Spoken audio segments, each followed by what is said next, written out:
में परागा, सुरुचि सुवास सरस अनुरागा, सुरुचि सुवास सरस अनुरागा, अमिय मूरी माया चूरण चारु, अमिय मूरी माया चूरण चारु, समन सकल भव रुझ परिवारो, समन सकल भव रुझ परिवारो। और आगे बढ़ते बढ़ते गुरु के चरणों की धूल की महिमा लगाने से उभर ही विमाला विलोचन ही के, उभर ही विमाला विलोचन ही के, मिटहि दोष दुख भव रजनी के, मिटहि दोष दुख भव रजनी के, मिटहि दोष दुख भव रजनी के, मिटहि दोष दुख भव रजनी के। जो भव रजनी भव रोग है, जो संसार की रात्रि के दोष दुख हैं, मोह निशा सब सो गया, ये अज्ञान है। ये दोष कैसे दूर होते हैं? गुरु के चरण कमलों की धूल से। इसलिए शौनक जी महाराज ने पहले गुरु के श्री चरणों पर जोर दिया। अज्ञान विध्वंसा कोटि सूर्य समप्रभ, सूताख्या हि कथा सारम मम कर्ण रसायनम। सूत जी महाराज, आप हमारे गुरु हैं। महाराज आपका गुरु मैं कहा? आप गुरुओं के गुरु भगवान श्री वेद व्यास के शिष्य हैं, और जो गुरु की गद्दी पर होता है वो गुरु ही होता है। एक व्यक्ति पूछ रहे थे कि हमारे गुरु फला है। हमने कहा पूछने का आपका आशय क्या है? कहा और लोगों को मैं गुरु कैसे मानूं? हमने कहा फिर उनको शिष्य कैसे मानिएगा? आपके गुरु फला हो गए तो उनके अतिरिक्त और लोग दिखाई देंगे, वो आपके शिष्य भी तो नहीं है ना। अरे गुरु अनेकों होते हैं, गुरु अनेकों हैं, और सदगुरु अंत में मिलते हैं तब मोक्ष होता है। यहाँ सदगुरु की खोज हो रही है, लेकिन गुरु और सदगुरु भेद मत कीजिए। हमारे जीवन को निखारने में, जीवन को बनाने में सबका योगदान है। सूताख्या ही कथा सारम मम कर्ण रसायनम। गुरु कैसे हैं? एक हमारे यहाँ कहावत है, जहां न पहुंचे रवि वहां पहुंचे कवि। कवि माने गुरु। कवि कौन है? कवि कहते हैं विद्वान को। कवि माने का कहते हैं पृथ्वी को, भी माने जानने वाला को। पृथिव्याम विद जाना यसौ कवि को विदः। जो पृथ्वी की समस्त बातों को जानता हो, सारे रहस्यों को जानता हो, उसका नाम है कवि। इसलिए भगवान श्री कृष्ण ने कवि नाम उष्णा कवि कहा श्रीमद् भगवद गीता। कवियों में मैं, विद्वानों में मैं कौन हूँ? शुक्राचार्य उष्णा, कवि नाम उष्णा। तो गुरु जिस पर प्रसन्न होते हैं, एक कहावत है, गुरु मेहरबान चेला पहलवान। गुरु प्रसन्न होंगे ना तो अज्ञान हटा देंगे, और जब अज्ञान का निरसन कर देंगे, अज्ञान, तो हमारे भीतर प्रकाश होगा। इसलिए सूर्य की किरणें हमारे हृदय तक नहीं पहुंचती, और गुरु के वचन हमारे हृदय को जाकर छू ही नहीं देते, विदीर्ण कर देते हैं। विदीर्ण करना, कुदाल से, फावड़े से जमीन को खोदते हैं, विदीर्ण करते हैं, और तब उसमें हवा जाती है, धूप जाती है, फिर वो सूख जाती है, उसमें से बाहरी चीजों को, घास घास को हटा देते हैं, और तब उसमें बीज डालते हैं, तब फसलें आती हैं। ये तरीका है। और गुरु क्या है? जो सज्जन है उसको मानस रामायण को ज्ञान विराग नयन उर्गारी कुदाल है। हृदय जब तक विदीर्ण नहीं होगा तब तक उसमें गुरु भी मीठी मीठी बातें करेंगे तो हमारा हृदय विदीर्ण होगा क्या? और जब तक हृदय विदीर्ण नहीं होगा उसमें धूप नहीं पहुंचेगी, पानी नहीं पहुंचेगा, हवा नहीं पहुंचेगी, उसमें से घास वास जो विकृतियां लगी हैं वो दूर नहीं होंगी, सफाई नहीं होगी, तो उसमें भक्ति या धर्म का बीज वपित हो पाएगा क्या?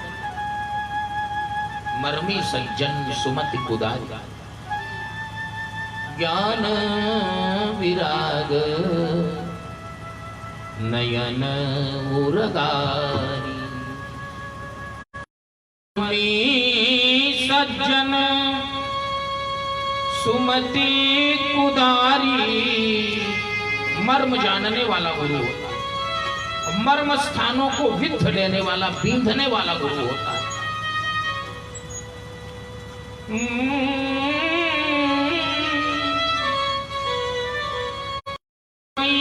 सज्जन सुमति कुदारी ज्ञान विराग नयन उर्गारी। ऐसे भक्ति ऐसे धर्म हमारे हृदय में आता है। सूत जी महाराज से कहते हैं हृदय के अज्ञान को, अज्ञान जन्य अंधकार को विदीर्ण करने, निरस्त करने की क्षमता केवल गुरु में होती है, और वो आप हैं। व्यास गद्दी के सामने टोटल सरेंडर, पूर्ण समर्पित।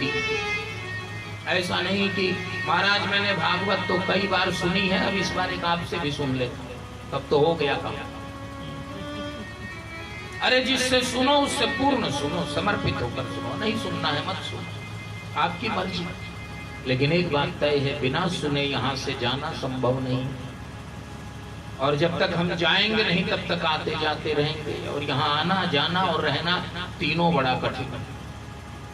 अनादिकाल से हम आप मुक्त नहीं हुए, लेकिन आज तक ऊब नहीं रहे, बहुत लोग ऊब रहे हैं। देश के किसान, नौजवान, अधिकारी, कौन कौन कौन, वो बड़ा गलत है, एक्सट्रीम स्टेप है।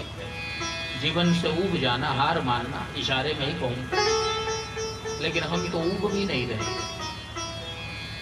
तो मुक्ति तो इस गमनागमन से तो मुक्ति सुनने के बाद ही मिले। पाइए विश्राम, सुनत सर्व पाइए विश्राम। महाराज कथा सुनाइए, सूताख्या ही कथा सारम। कौन सी कथा सुनाइए? कहा जिसमें सारी कथाएं आ जाती हों, कथाओं का सार सुनाइए। सार कहते हैं ना, दूध से दही बनाते, दही से घी निकालते, वो सार है। दूध का सार सर्वस्व जो है वो क्या है? घी, माखन। तो ये तत्व, जो तत्व सार तत्व है इस संसार का, संपूर्ण पुराणों का, वेदों का सार क्या है वो बताइए। लेकिन उसमें पूरा वेदांत, सांख्य, वैशेषिक बताइएगा, न्याय, और कहीं पल्ले न पड़े, कहीं सिर से बाहर हो जाए। तो ऐसा बताइए मम कर्ण रसायनम, हमारे कानों को रसामृत की तरह मधुर भी लगे, उबाऊ ना हो, सर्व सुगम सर्व सुलभ हो, सबके सुनने योग्य हो, ऐसा सार बताइए। और उसके लाभ क्या क्या हो? कथा सार के लाभ, भक्ति ज्ञान विरागाप्तो विवेको वर्धते महान्। जिसको सुनने से हमारे भीतर भगवान की भक्ति बढ़ती, संसार की आसक्ति कटती हो। संसार में आसक्त रहेंगे, परिवार में आसक्त रहेंगे, तो परिणाम क्या होगा? एक दिन जब विनय पत्रिका में बड़ा ही मार्मिक वर्णन किया मानसकार ने, सुत बनितादि जानि स्वार्थ रत, न करुणे सब ही ते, अंत हूँ तो ही तजेंगे पामर, तू न तजे अब ही ते। मन पछतई हैं अवसर बीते। अवसर बीत जाएगा तो मन में पछतावा के अलावे कुछ नहीं। इसलिए सुत बनिता जान स्वार्थ रत। घर परिवार ये जितने हैं ना, ये स्वार्थ में रहते हैं। संसार की रीति बड़ी अजीबो गरीब है। यदि काम है तो गधे को भी बाप कहने में देर नहीं, और काम नहीं है निकल गया तो बाप को भी बुरा न मानो होली। इसलिए काम यदि और स्वार्थ खत्म हो गया तो फिर वो क्या करेंगे? आपको छोड़ देंगे, लेकिन भगवान नहीं छोड़ेंगे। तो इसलिए इस संसार में आकर सबसे बड़ा धन, वो धन क्या है? भगवान की भक्ति। लंका कांड में रावण अंगद जी को समझा रहा है कि मेरे पास ये धन, ये धन, ये बल है। श्री अंगद जी कहते हैं कि लाभ की किछु हरि भगति समान। भगवान की भक्ति के समान कोई और लाभ नहीं, और वो तुम्हारे पास नहीं है। इस जीवन में जब हम जीवन पूरा कर लेंगे और जाने लगेंगे, इसकी समीक्षा होगी हमारे पास कौन सा लाभ इतने दिनों में आया।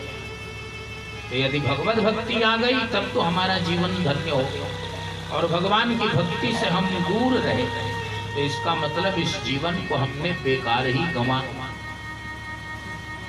इसलिए जीवन का लाभ है भगवान की भक्ति। और उस भक्ति के लिए इस कथा में पहला प्रश्न किया शौनक जी ने, भक्ति ज्ञान विराग आपको विवेको वर्धते महान। महाराज, जिसके सुनने से भक्ति बढ़ती है, आसक्ति बढ़ाने के लिए ये कथा नहीं है, ये भक्ति बढ़ाने की।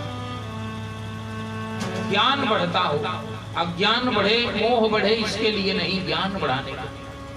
और वैराग्य बढ़ता हो। कथा सुनने के ये सब फल हैं, भक्ति ज्ञान और वैराग्य। और इन सब भी बढ़कर है वो है विवेक। जब विवेक आ जाएगा ना तो दुनिया की कोई वस्तु, दुनिया की कोई घटना दुर्घटना हमको आपको विचलित नहीं कर सकती। ये विवेक का फल है। और विवेक आता है सत्संग से। बिनु सत्संग विवेक न, और कृपा बिनु सुलभ न सोई। विवेक तो सत्संग से आता है, और सत्संग भगवान की कृपा से सुलभ होता है। इसलिए राम कथा, भगवान की कथा जो है वो विवेक बढ़ाती है। जिसके पास विवेक है, अस विवेक जब देई विधाता, तब तज दोष गुनहु मन राता। दोषों को छोड़ने और गुणों में मन लगाने, मन को रद्द करने की क्षमता किससे आती है? विवेक से आती है। यही हमारे सद्गुण है। भगवान श्री रामभद्र ने विभीषण की शंकाओं का समाधान करते हुए भी विवेक का स्मरण किया। रावण से लड़ने महाराज विवेक का, विवेक काम आए। बल विवेक दम परहित घोरे, क्षमा कृपा समता रजु जोरे। ये विवेक भी घोड़ा है, ये हमको ले जाने वाला साधन है। और विवेक ऐसा घोड़ा है जिस पर कोई लगाम नहीं है, बल पर लगाम है। बल विवेक दम परहित, दम शम दम, ये सब हमारे भीतर है ना। इंद्रियों का दमन करना, शमन करना। दम पर लगाम है और परहित पर भी लगाम है। एक क्षमा है, एक कृपा है, एक समता है। लेकिन विवेक में लगाम है। विवेक पर कोई लगाम नहीं, कोई कंट्रोल नहीं। जहां विवेकी लोगों का आदर होता है उस समाज में कोई दुख नहीं होता। और जहां अविवेकियों की धूम है वहां कुछ कहना नहीं, वहां दुख ही दुख मिले। इसलिए भक्ति ज्ञान विराग आपको विवेको वर्धते महान। इतना तो सबके लिए है, लेकिन जो वैष्णव हैं, भगवान के भक्त हैं, विरक्त महापुरुष हैं, समर्पित हैं, गृहस्थ भी हो सकते हैं, संत और विरक्त, वो भगवत भक्त गृहस्थ विरक्त उभय होते हैं, दोनों होते हैं। और उनके जीवन में यदि माया और मोह का आक्रमण होने लगे बार बार माया, बार बार मोह उन पर प्रभाव डालने लगे, उन्हें अपने में लेने लगे, तो उनको क्या करना चाहिए वह कथा सुनाई। जिस कथा से भगवत परायण धर्मात्माओं के जीवन में भी माया मोह का प्रभाव बढ़ता हो और वो उसे निरस्त कर देते। माया मोह निराशश्च, जो प्रतिदिन भगवान की कथा सुने नियम से, साधना सब लोग अपने अपने घरों में भी करते हैं। प्रतिदिन 1 घंटे रामायण, 1 घंटे भागवत, 1 घंटे कोई और पुराण आपस में ही सुनना। अरे हमारी बात छोड़िए, पुराने जमाने से भगवान श्री राम राजा है, राम राज्य है, लेकिन प्रतिदिन पुराण श्रवण करते हैं। ये पुराणों की विद्या है। और किससे श्रवण करते हैं? अपने सदगुरुदेव और लोक पितामह श्री ब्रह्मा जी के सुपुत्र और शिष्य भगवान वशिष्ठ से। वेद पुराण वशिष्ठ बखानहि, सुनहि राम यद्यपि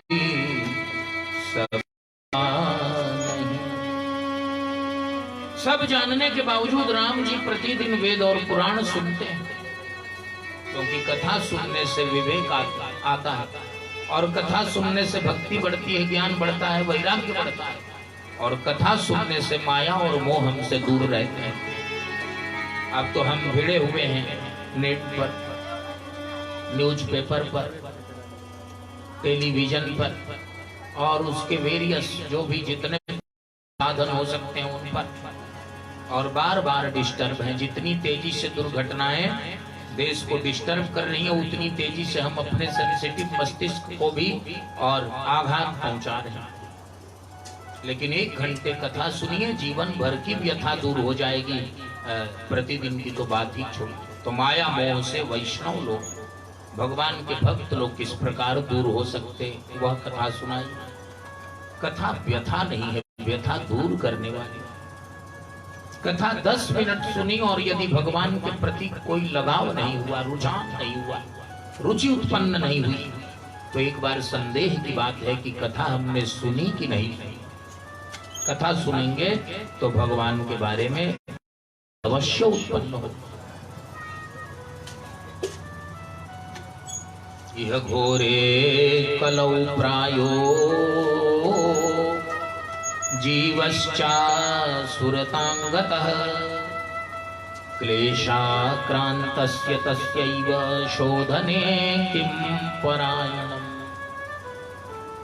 महाराज, इस घोर कलिकाल में जब प्रायः सभी जीव असुर भाव भावित हो गए, आसुरी वृत्तियों में लग गए।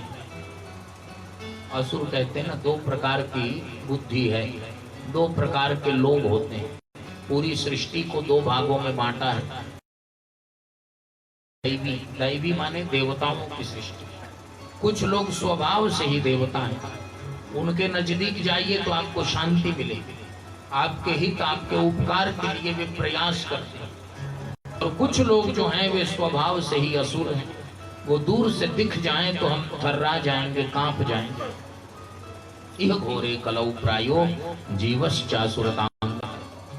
श्रीमद् भगवद गीता में दोनों का वर्णन है। कौन कैसा है? जो दैवी लोग हैं, दैवी संपत्ति संपन्न लोग हैं, उनका ध्येय वाक्य है सर्वभूत हिते रता। सभी प्राणी, भूत शब्द का अर्थ है सारे प्राणी, सभी प्राणी रहना। और जो आसुरी वृत्तियों वाले लोग हैं, जो असुर भाव भावित हैं, उनका ध्येय वाक्य है क्षयाय जगतो हिता। जगत के अहित के लिए वे अपना क्षय, आत्मोत्सर्ग, अपना बलिदान भी देने से नहीं हिचकते। 5 लोगों का नुकसान हो रहा हो तो हम अपने को बम बांध कर उड़ा देंगे, ये हैं असुर। पर अकाज लगी तनु परिहरहि, दूसरे का अकाज हो जाए इसके लिए शरीर भी त्याग देते हैं। और यदि दूसरे का भला हो इसके लिए हमारा शरीर, हमारी हड्डियां चली जाए, ये है दधीची, ये है देवता। ये देवता संसार के उपकार के लिए और हमारा सब कुछ हो, ये देवता। तो ऐसे में क्लेशाक्रांतस्य तस्यैव, जो असुर होगा ना, जो गलत करेगा उसको गलत ही मिलेगा, ये भी तय है, कोई बदल नहीं सकता। कर्म बिगड़ जाएगा, जिसकी बुद्धि बिगड़ जाएगी, जिसकी संगत बिगड़ जाएगी, उसके जीवन में बाद में विकृतियां ही, दुष्परिणाम ही उसे प्राप्त होंगे। कई प्रकारों के क्लेश, कई प्रकारों के संकट उसके जीवन को नष्ट करने लगते हैं। और क्लेशाक्रांतस्य तस्यैव शोधने किम परायण, उसके जीवन में किसके शोधन, किसके परायण से, किसके पाठ से, किसके आश्रय से उसका शोधन होगा। शोधन माने शुद्धि, प्यूरिफिकेशन, किससे वो शुद्ध होगा। कथा शुद्ध कर देती है, कथा पवित्र कर देती है। श्रेयसाम यत् भवेत् श्रेयः पावनानां च पावनम् कृष्ण प्राप्तिकरं शश्वत् साधनं तद्वदाधुना। भगवान कृष्ण प्राप्तिकरम शाश्वत, भगवान श्री कृष्ण की शाश्वत रूप से, थोड़ा इस पर गौर कीजिए। भगवान की प्राप्ति हम सभी प्राणियों को 3 बार अवश्य हो, 3 बार, और 1 बार तो जरूर हो जाती है, 3 बार जीवन में होती है, वो जोड़ दें तो चौथा होगा। जब माता के गर्भ में सभी प्राणी रहते हैं और गर्भावस्था में 8वें महीने में इतनी भयंकर वेदना होती है, अब वहां से बढ़कर कोई दूसरा नरक नहीं हो सकता, ऐसा पुराणों में वर्णन किया।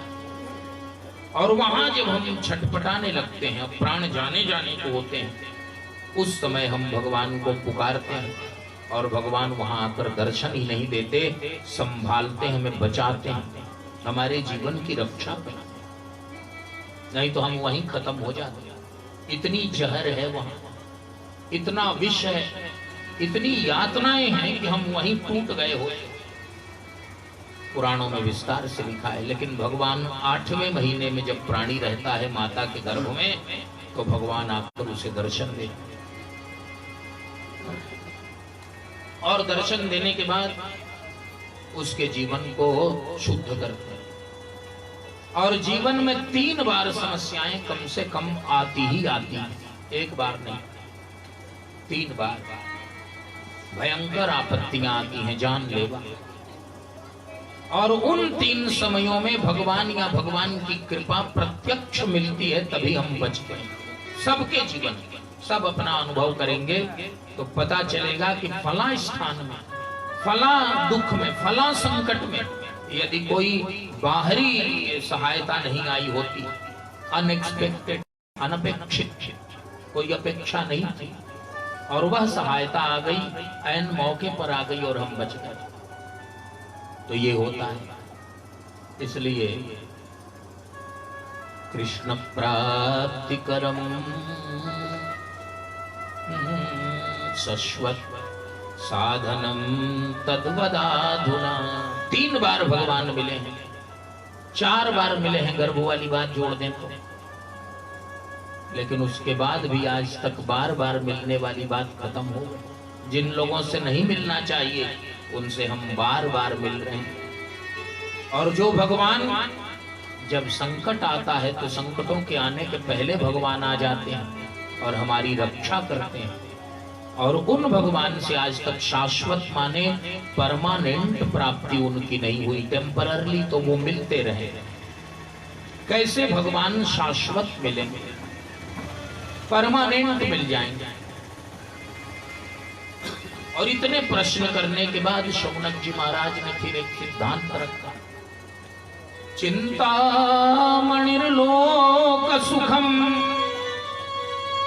सुरद्रुस्वर पदम प्रयक्षति गुरु प्रीतो वैकुंठम योगी दुर्लभम। संसार में 3 चीजें हैं। पहली बात है कि संसार की सारी सुख सुविधाएं चाहिए, तो ऐसे लोगों को और कुछ नहीं करना है, एक मणि होती है, बहुत से रत्न मणि माणिक्य गुणी लोग बताते रहते हैं। एक मणि है, उसका नाम है चिंतामणि। वो यदि चिंतामणि, छोटी सी चिंतामणि किसी को मिल जाए तो लोक सुखम, संसार के सारे सुखों को वह दे देती है। लेकिन संसार के सारे सुख हमको आपको मिल भी जाएं तो फायदा क्या है, क्योंकि एक दिन संसार को छोड़कर जाना ही है, तो सुख तो फिर यहीं रह जाएंगे। तो चिंतामणि से भी हमारा काम बनने वाला नहीं। और एक दूसरा है, वो है कल्प वृक्ष। एक कल्प वृक्ष, उससे यदि भेंट हो जाए तो वह स्वर्ग की समस्त संपत्तियों को दे देता है। लेकिन स्वर्ग और उसकी संपत्तियां मिल भी जाएं तो उससे भी हमारा आपका भला होना नहीं है, क्योंकि जब पुण्य क्षीण हो जाएंगे तो स्वर्ग से हम भगा दिए जाएंगे, खदेड़ दिए जाएंगे। क्षीणे पुण्य मर्त्य लोकम विशंति। पुण्य नष्ट हुए तो भाई तुम बैक टू पवेलियन जाओ, लौटो। कहाँ जाओ? मर्त्य लोकम, मरने वाले लोक में फिर आ जाओ। स्वर्ग में भी तभी तक रहते, एटीएम भी तभी तक काम करेगा जब तक अकाउंट भरा हुआ, और अकाउंट खत्म है, नील है, तो एटीएम कुछ नहीं करेगा। चेक बाउंस होंगे तो सजा भी हो जाएगी। इसलिए पुण्यों का खजाना भरा रहेगा तब तक तो स्वर्ग में रहेंगे, और तभी तक कल्प वृक्ष का भी चमत्कार काम आएगा। और यदि पुण्यों का खजाना खत्म, पुण्य खत्म, तो फिर बैक टू स्क्वायर वन, फिर जहां थे वहीं आए। मर्त्य लोकम विशंतम, मर्त्य लोक में आ गया। तो ऐसी दशा में कल्प वृक्ष भी हमारा काम करने वाला नहीं, तो हमारा काम किससे होगा? कहा एक सद्गुरु से होगा। प्रयक्षति प्रयक्षति गुरु प्रीतो वैकुंठम योगी दुर्लभम। गुरु प्रीतः, जिस पर गुरु प्रसन्न हो गए। गुरु कौन? सदगुरु। सदगुरु वेद वचन विश्वासा, संयमय विषय कै आशा। गुरु रूपी वैद्य मिल गए और सदगुरु के वचनों में हमारा विश्वास हो गया। तो भागवत के आरंभ में श्री शौनक जी महाराज अपने लंबे अनुभव के आधार पर कह रहे हैं, प्रयक्षति गुरु प्रीतो वैकुंठम योग दुर्लभम। योग दुर्लभम वैकुंठम प्रयक्षति। गुरु दे देते हैं, बैठे बैठे दान कर देते हैं। ये गुरु में क्षमता है। वैकुंठ क्या है? स्वर्ग में जाने के बाद आना है, मर्त्य लोक में आने के बाद जाना है, बड़ा खतरा है।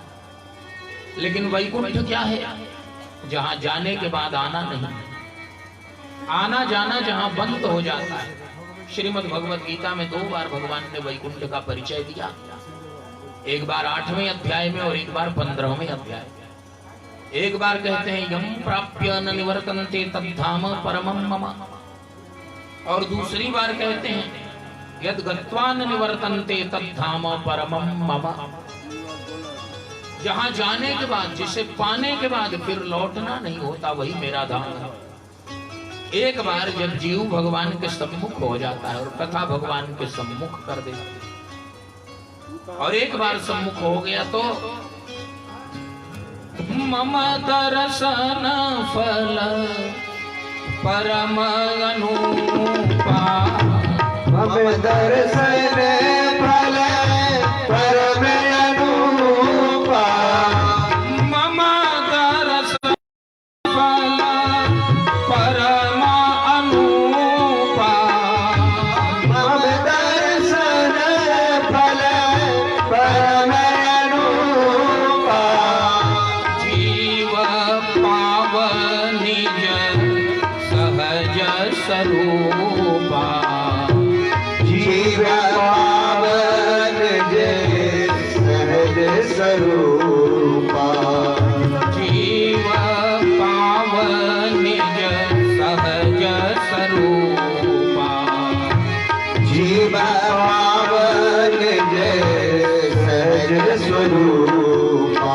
सहज स्वरूप को जीव प्राप्त कर लेता है और उस सहज स्वरूप को प्राप्त कर लेने के बाद सोहमस्मिति वृत्ति अखंडा सोहम शिवोहम दासोहम इत्यादि ये सहज स्वरूप जब प्राप्त हो गए तो फिर लौटना नहीं होता। यद गत्वान निवर्तन्ते तद्धाम परमं मम।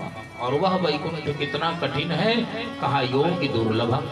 योगिंद्रों के लिए, मुनिंद्रों के लिए, कविंद्रों के लिए, राजेंद्रों के लिए भी दुर्लभ है। और उस वैकुंठ को देता कौन है, कहा सदगुरु। सदगुरु प्रसन्न हो गए तो सदगुरु तुरंत दे देते हैं। प्रयक्षति गुरु प्रीतो वैकुंठम योगी दुर्लभम।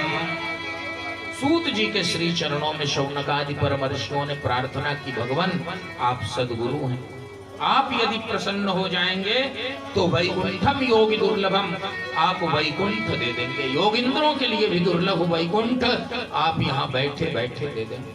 और यहाँ बैठे बैठे वैकुंठ हम प्राप्त कर लेंगे। मरने के बाद वैकुंठ नहीं, जीते जी वैकुंठ। लहई चार फल अछत तन साधु समाज प्रयाय। यह शरीर अक्षत है, क्षत नहीं हुआ। और चार फल में मोक्ष भी है, मोक्ष भी मिल गया, हम जीवन मुक्त हो गए। ये चमत्कार ये सदगुरुओं का, ये साधुओं का, ये सत्संग का, ये भगवान की कथा। अब ने ऋषियों का आभार ज्ञापित। इतने बड़े बड़े परमर्षि मुझ बालक से और इतने ऊंचे प्रश्न पूछ रहे हैं। मेरे प्रति इनके हृदय में बहुत स्नेह है। जैसे जैसे आयु बढ़ती है और सात्विक लोगों की, तो दूसरों के प्रति उनके भीतर वात्सल्य प्रेम बढ़ता है। इस समय किसी को कह दिया जाए बच्चा तो नाराज होगा, लेकिन जो बड़े लोग हो जाते हैं ना, आयु वृद्ध होते हैं, उनका अन्यों के प्रति वात्सल्य प्रेम उमड़ने लगता है। श्री सूत जी महाराज ने अनुभव आत्माओं का वात्सल्य प्रेम है। मेरे प्रति मुझ जैसे सामान्य बालक के प्रति इनका वात्सल्य है। ये तो परमर्षि लोग हैं, लेकिन इनके इस प्रेम, इस स्नेह से अभिभूत हूं। इन्होंने जो दायित्व दिया है वो अपने सदगुरुदेव भगवान वेदव्यास की कृपा से मैं पूर्ण करूंगा। और सूत जी महाराज बोलते हैं, प्रीति शौनक चित्ते ते यतो वच्मि विचार्य च सर्व सिद्धांत निष्पन्नम संसार भयनाशनम। शौनक जी महाराज, आप सभी परमर्षियों का हृदय मेरे प्रति प्रेम से भरा है, प्रीति है, और इसलिए मैं बड़ा विचार करके बोलता हूँ। आप संतों के बीच में बोलना है। ऐसे महापुरुष लोग बिना विचारे एक मात्रा भी नहीं बोलते, लेकिन मैं विचार करके बोलता हूँ। ये तो वच में विचारिए। क्या बोलता हूँ? पहला विषय रखा, सर्व सिद्धांत निष्पन्नम संसार भयनाशनम। दुनिया के जितने सिद्धांत हैं सब जहां संपन्न होते हैं। कोई ये कहे कि ये सही है, ये गलत है, ये सही है, ये गलत है। सिद्धांत तो उसे ही कहते हैं जिसका अंत सही हो। सिद्ध निष्पन्न अंतः, उसका नाम है सिद्धांत, जिसका अंत सही हो। और भगवान और भगवान वेद ऐसे हैं, सिद्धांत निकलते हैं, वहां सबका मंडन हो जाता है। एक सज्जन ने पूछा, क्या नास्तिक मत का भी मंडन वेद में होता है? कहाँ होता है? नास्तिकों के शिखर पुरुष के रूप में चारवाक दर्शन को, चारवाक और उनके दर्शन को मानो। चारवाक की जो प्रसिद्ध पंक्ति है, यावत् जीवेत सुखम जीवेत ऋणं कृत्वा घृतम पीवेत, बहुत आदर्श वाक्य है। इसमें कहीं विरोध नहीं है। पहली बात उन्होंने कही चारवाक में, और वह पूरी वेद की लाइन है, वेद का वाक्य। उन्होंने कहा, यावत् जीवेत सुखम जीवेत, तक जियो। कब तक जिएंगे हम? जब तक हमारी आयु हो, बीच में नहीं जाना। तो कहा, जब तक जियो सुख से जियो, सुखम जीवेत। और भगवती श्रुति कहती है अनेक स्थानों पर, मैं केवल ईशावास्योपनिषद का एक मंत्र बोलता हूं। कुर्बन्ने वेह कर्माणि जिजि विषेद शतक गुम समा। सत्कर्मों को करते हुए इस संसार में रहते हुए और हम शतक गुम समा 100 वर्षों तक जिए। जो वेद कहते हैं सत्कर्म करते हुए सुख पूर्वक जिए, इसी को चार्वाक ने भी कहा। वेद और आयुर्वेद कहते हैं कैसे जिए, सुख से जिए। इसी के लिए तो ये सब उपाय बताए गए हैं, यज्ञ हैं, साधन हैं, आयुर्वेद में औषधियां हैं। सुख पूर्वक कैसे जिए, शरीर सुखी कैसे हो। देसी गाय का घी 2 चम्मच प्रतिदिन जरूर लें। हम लोग साहित्य में पढ़ते थे आयुर्घृतम, लक्षणा के उदाहरण में आयुर्वेदम। घी क्या है? आयु है। सीधे सीधे घी आयु को बढ़ाने वाला। आयुर्वेदम, यह आयु ही है। इदम आयु एव, यह आयु ही है। तो उम्र बढ़ाने के लिए देसी गाय भी नहीं है, घी भगवान जाने कैसे। इसलिए कुछ लोग प्रयास कर रहे हैं। देश में इस समय गो कथाएं हो रही हैं।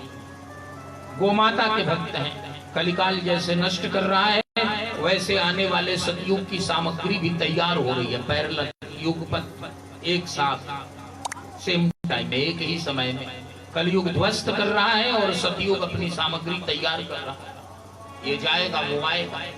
जो जा रहा है वो सबको हटा रहा है, लेकिन जो आ रहा है वो भी अपनी सामग्री तैयार कर रहा है।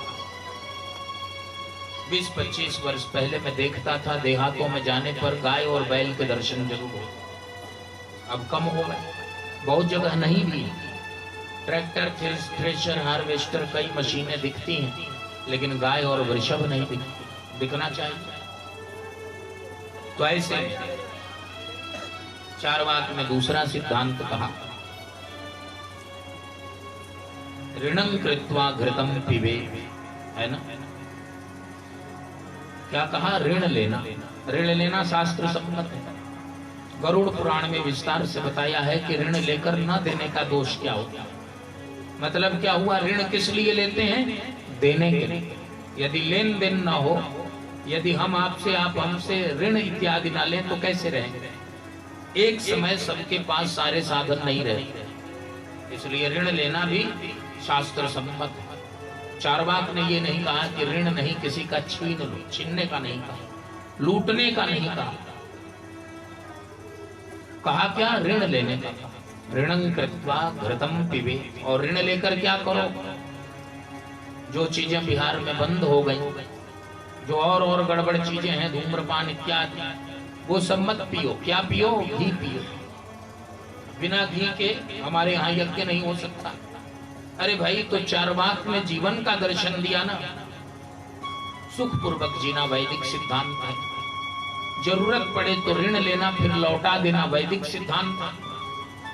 और घी पीना ये वैदिक सिद्धांत है। पंचगव्य का प्राशन करते हैं तब यज्ञ में अधिकार मिलता है हमें प्रवेश करने का। तो नास्तिकों का मत जो है चार्वाक दर्शन, वो भी वेद सम्मत है, असंगत नहीं, असम्मत नहीं। दर्शनों का उसको तलवा बोलते हैं, सबसे नीचे का दर्शन। वहां से ही दर्शन। पहले शरीर और जीवन जिसका सुखी हो गया वो भगवान के बारे में सोच पाए, इसलिए वहां के बाद फिर सांख्य, न्याय, वैशेषिक, वेदांत इत्यादि, पूर्व मीमांसा, उत्तर मीमांसा, ये सब बाद में। नीचे नास्तिक है। चलो, सर्व सिद्धांत निष्पन्नम। सारे सिद्धांत जहां संपन्न होते हैं, किसी का खंडन नहीं होता, परिमार्जन होता है, उनका क्रमिक सदुपयोग होता है, स्टेप बाय स्टेप, सीरियसली। उनके उपयोग करने के ऑर्डर, क्रम तय किए जाते हैं। और लाभ क्या है? कहा उसको सुनने के बाद संसार भयनाशन। दुनिया का सबसे बड़ा भय है, उसका नाम है संसार भय। संसार में भय ही भय है। मौसम दीन न दीन हित तुम समान रघुवीर, अस विचार रघुवंश मणि, हरहु विषम भव भीर। ये भव भीर है संसार का भय और उसका नाश। भक्त्योघवर्धनम यच्च कृष्ण संतोष हेतुकम तदहम ते विधास्यामि सावधानतया शृणु। भक्त्योग वर्धनम, भक्ति बढ़ाने वाली, और सबसे बड़ी बात कृष्ण संतोष हेतुकम, भगवान श्री कृष्ण के संतोष का एकमात्र हेतु। हम दुनिया भर के साधन भगवान के पास दे दें, धन और बाकी जो हमारे पास उपकरण है, साधन है, लेकिन जब तक हम भगवान की कथा में स्वयं नहीं बैठते, भगवान को संतोष नहीं हो। भगवान तो हमसे मन मांगते हैं, धन नहीं मांगते। धन संसार के लिए। भगवान कहते हैं मुझे अपना मन दो, मन मना भव मत भक्तो मद्याजी माम नमस्कुरु। मय्येव मन आधत्स्व मयि बुद्धिम निवेशय, मुझ में अपने मन का आधान करो, मुझ में अपनी बुद्धि का निवेश करो। भगवान हमसे मन मांगते हैं, बुद्धि मांगते हैं, लेकिन हम बुद्धि लगा देते हैं भगवान में। हमारा फला काम हो जाएगा तो मंदिर में ग्रिल नया लगा देंगे। भगवान ने मांगा ही नहीं, उनको क्या मतलब इससे। भगवान ने जो मांगा वो हमने दिया नहीं। मन तो हमारा संसार नहीं रहता है। माता पिता बड़े परेशान रहते हैं जब बच्चे उनके अपने कैरियर के प्रति ध्यान नहीं देते, लेकिन माता पिता बड़े प्रसन्न हो जाते हैं जब देखते हैं कि कल तक बात नहीं मानने वाला और गैर जिम्मेदाराना व्यवहार करने वाला बालक भी और ठीक रूटीन से समय से बैठकर पढ़ता है, समय से घर का काम करता है, समय से समस्याओं का समाधान करता है, तो माता पिता को सबसे पहला क्या मिलता, उसका नाम है संतोष। उस बालक को लेकर वे निश्चिंत हो जाते, संतोष कर लेते, उससे अब सेटिस्फाई, पूरी तरह से एक सेंस ऑफ सेटिस्फैक्शन, एक संतोष की भावना वो प्रकट हो जाती।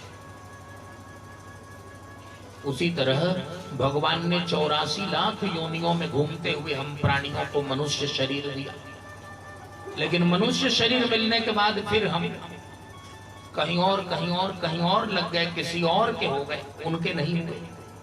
भगवान को बड़ा असंतोष हुआ।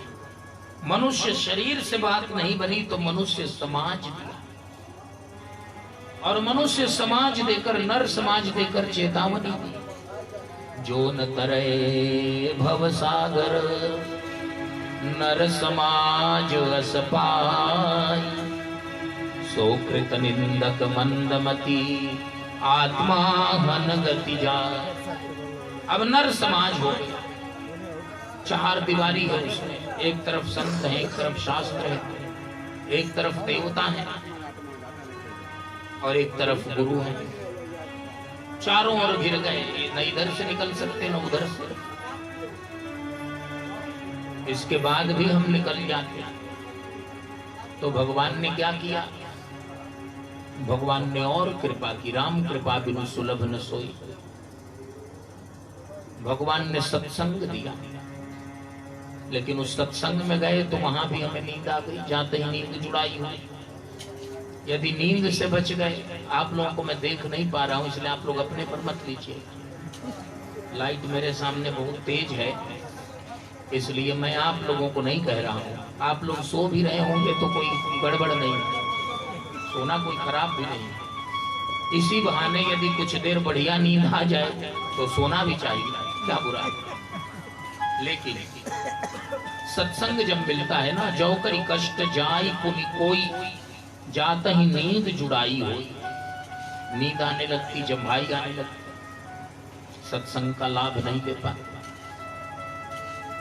लेकिन फिर व्यक्ति के भीतर भावना आई और उसने क्या किया, बैठना शुरू कर।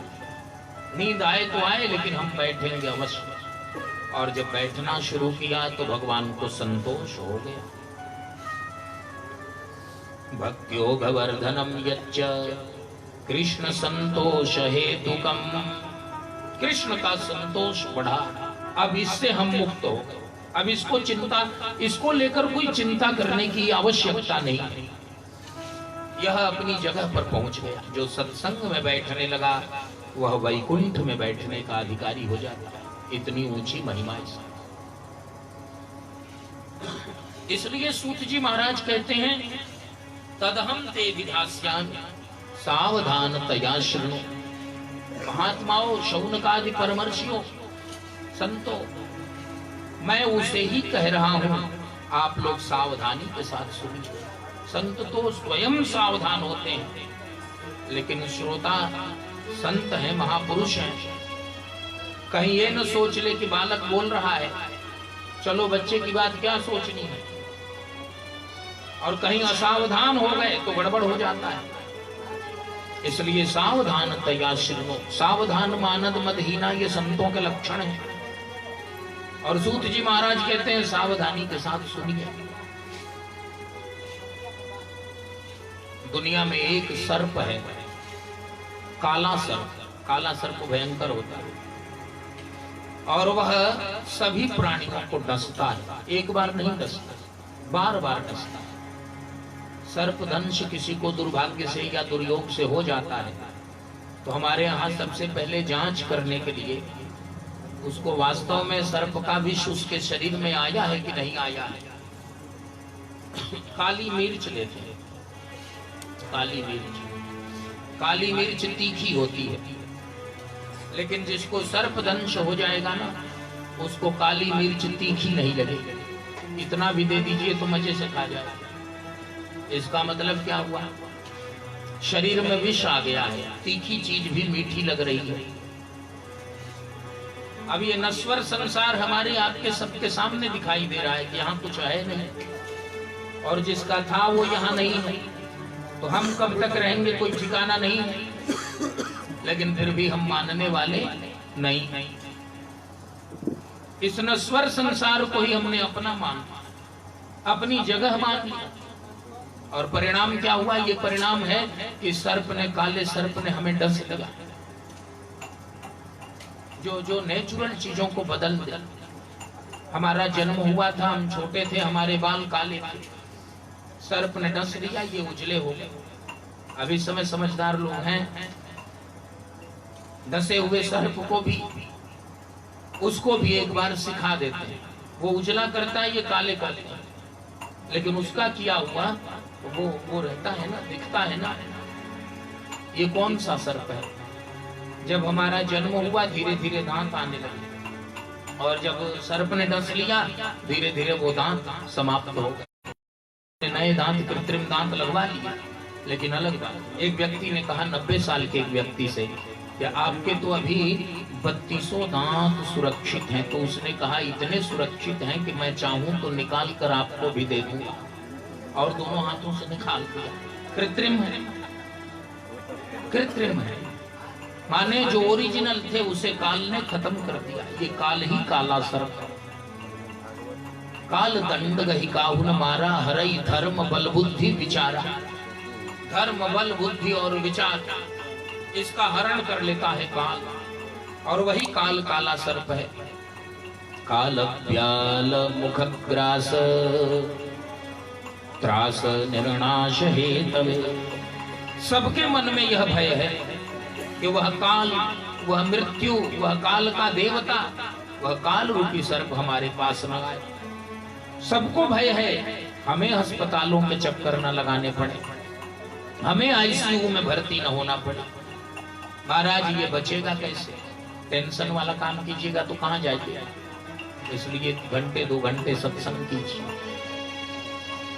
श्रीमद्भागवतम शास्त्रम कलौ कीरेण भाषितम।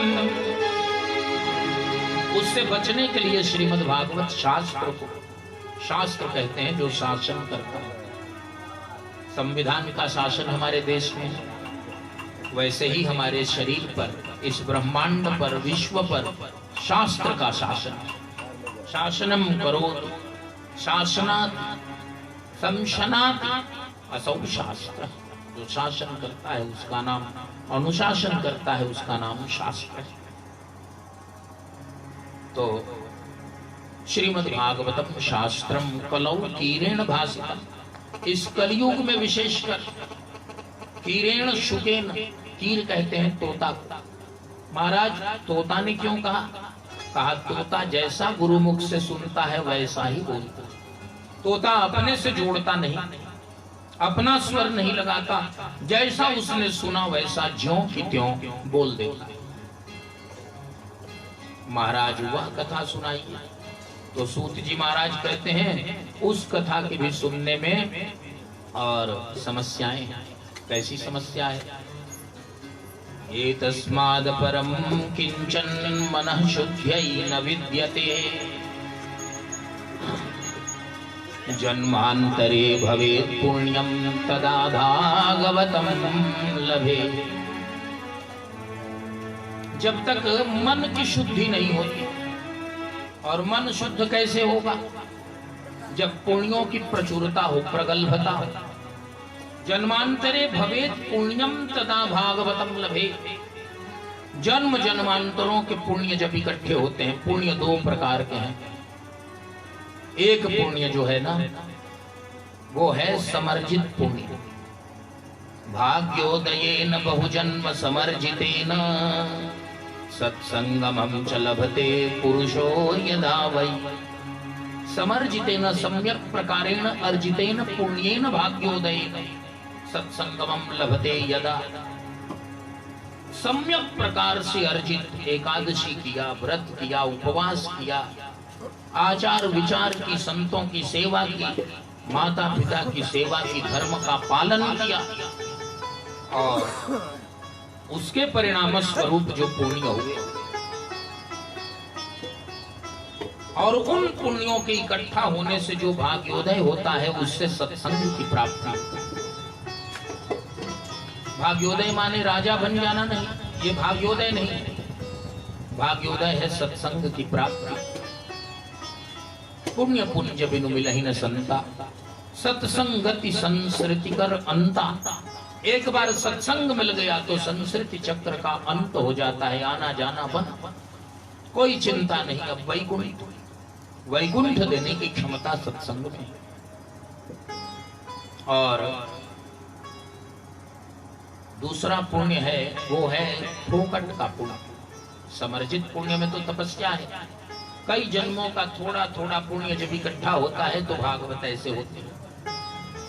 और जो फोकट का पुण्य है, उसकी बड़ी लीला है। हमारे देश में कोई चीज फोकट में मिले। एक अगरबत्ती पहले मिलती थी, मैं नाम उसका भूल रहा हूँ, अब वो बंद भी हो गई होगी, मुझे उसकी जरूरत नहीं पड़ती। तो उसमें एक मैच बॉक्स, एक माचिस वाला बॉक्स भी, एक माचिस रहता था, और लिखा रहता था कि माचिस फ्री। एक अगरबत्ती के साथ एक मैच बॉक्स, एक माचिस का डिबिया फ्री था। अब फ्री जानकर कि चलो इसमें कुछ माचिस भी कम से कम फ्री में मिल रहा है, तो बहुत लोग उसी पर जोर देते थे कि वही अगरबत्ती लेना है। क्यों लेना है? क्योंकि उसमें फ्री का कवर लगा है।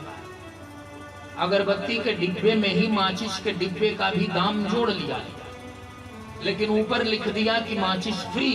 तो हमारे यहाँ फ्री में यदि जहर भी मिले तो लेने वाले बहुत लोग मिल जाएंगे। ऐसा भी देश में फ्री में कुछ भी मिले तो लेने वाले बहुत हैं। एक ने कहा बातचीत में कि फला फ्री में अपना बुखार भी नहीं देगा, तो दूसरे ने कहा तुम लोगे? कहा देगा तो लूंगा। तब तक उसने दे ही दिया। बुखार उखार तो ये सब तो इन्फेक्शन से आने वाले हैं, भगवान न करे कोई किसी का ले और किसी का दे। काशी में एक हैंडलूम की दुकान थी, उनके यहाँ खादी भंडार के कंबल थे। तब जैसे आज तो खादी के लिए मॉडलिंग इत्यादि भी हो रही है, सरकार भी प्रमोट कर रही है। कई ट्रक उनके यहाँ कंबल पड़े हुए थे, कोई खरीद नहीं रहा था। उन्होंने दुकान के बाहर लिखा 2 कंबल खरीदने पर 1 फ्री। अब इतनी भीड़ हुई कि जो पहले से था वो तो 2 दिनों में खत्म हो गया, और 1 महीने तक उनके यहाँ ग्राहक रुके ही नहीं। राष्ट्रपति जी का पुरस्कार उनको मिला। खादी को प्रोमोट करने में उनका योगदान रेखांकित किया गया। उनसे पूछा चर्चा के दौरान कि आपने तो बहुत फ्री कंबल बांटे। उन्होंने कहा जब कंबल के ओरिजिनल दाम जो वास्तविक मूल्य थे उस पर बेच रहा था तो कोई नहीं आया। और 4 कंबलों का दाम 2 कंबलों में लेकर 3 बेचा, एक फ्री का कर तो पूरा देश है।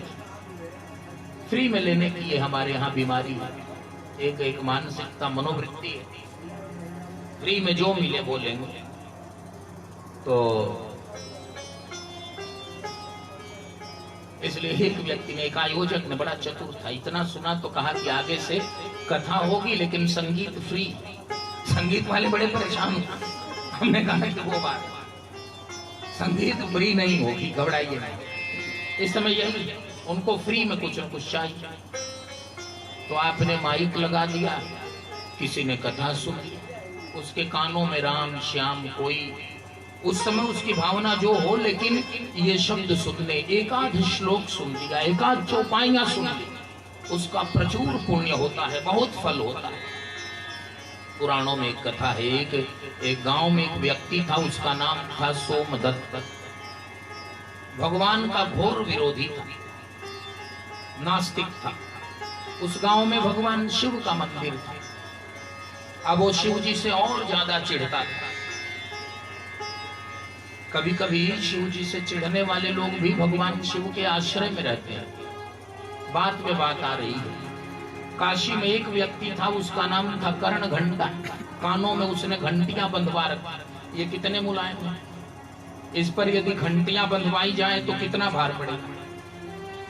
लेकिन उसने इसलिए घंटियां बंधवा रखी थी कि कोई काशी में हर हर महादेव मिलने पर महादेव हर हर महादेव बोलते हैं, तो हर हर महादेव मेरे कानों में ना जाए। कोई मिलता था तो ऐसे करने लगता था, घंटियां बजने लगती थी, महादेव शब्द उसके कानों में ना जाए। इतना चिढ़ता था काशी में, हर गली में नहीं घर में भगवान शिव